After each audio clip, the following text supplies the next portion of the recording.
सहारा enterprises तुमच्या स्वप्नातली गाडी आता कमी किमतीत.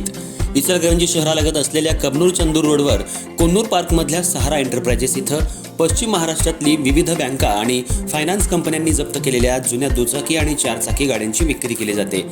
शोरूम किमतीपेक्षा 25 ते 50% कमी दरात, उत्तम स्थितीत आणि संपूर्ण कागदपत्रांसह त्वरित डिलिव्हरी. दुचाकी 20,000 पासून पुढे तर चारचाकी 50,000 पुढे. आपल्या पसंतीची कार किंवा बाईक आता अगदी परवडणाऱ्या दरात घेऊन जा. विश्वास, पारदर्शक व्यवहार आणि उत्तम सेवा हेच आमचं वैशिष्ट्य. पत्ता Konnur park, Kabnur Chandur road, Ichalkaranji. Proprietor Rajubhai Ajgar. संपर्क 8055810910 आणि 9860785786. सहारा एंटरप्राइजेस, दर्जा, विश्वास आणि बचत यांचं परिपूर्ण ठिकाण.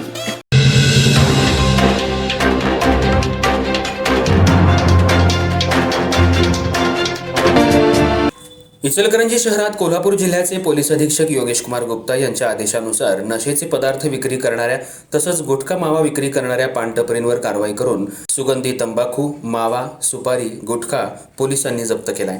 यामध्ये 10 ते 15 पानटपरींवर पोलिसांनी कारवाई केली आहे. कोल्हापूर जिल्हा नशामुक्त होण्यासाठी पोलिसांकडून योग्य ती कठोर पावलं उचलली जात आहेत. गेल्या काही दिवसांपासून इचलकरंजी शहरामध्ये मावा, गुटखा राजरोसपणे विक्री केला जातोय. गेल्या काही महिन्यांपासून मावा विक्री करणाऱ्या पानटपरींवर पोलिसांनी कारवाई सुद्धा केली आहे. यात काही पानपट्टी चालकांना अटक करून त्यांना न्यायालयात हजर केलं असून मुद्देमाल जप्त केलाय.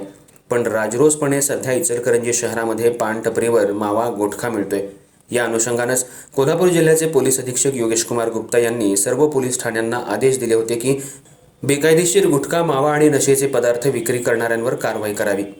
याच अनुषंगानं शिवाजीनगर गावभाग शहापूर पोलिसांनी शहरातल्या चौकाचौकात असलेल्या पानटपरींवर छापा टाकून तिथं विक्री होत असलेला मावा, गुटखा आणि सुगंधी तंबाखू, सुपारी पोलिसांनी जप्त केली. यात शिवाजीनगर पोलीस ठाणे हद्दीतील बालाजी क्लासिक पान शॉप, SP पान बहार पान शॉप, बाळूमामा पान शॉप, हुसेन पान शॉप अशा सुमारे 10 ते 15 पान शॉपवर पोलिसांनी छापा टाकून तिथून मावा आणि गुटखा जप्त केलाय. या सर्व पानटपरी चालकांवर पोलिसांनी कारवाई करून मुद्देमाल जप्त केलाय. सध्या शहरात राजरोसपणे प्रत्येक पानटपरीमध्ये मावा मिळतो. त्यामुळे युवा पिढी मावा खाऊन बर्बाद होते. अशा मावा विक्री करणाऱ्यांवर धडक कारवाईची मोहीमच पोलिसांनी हाती घेतली आहे.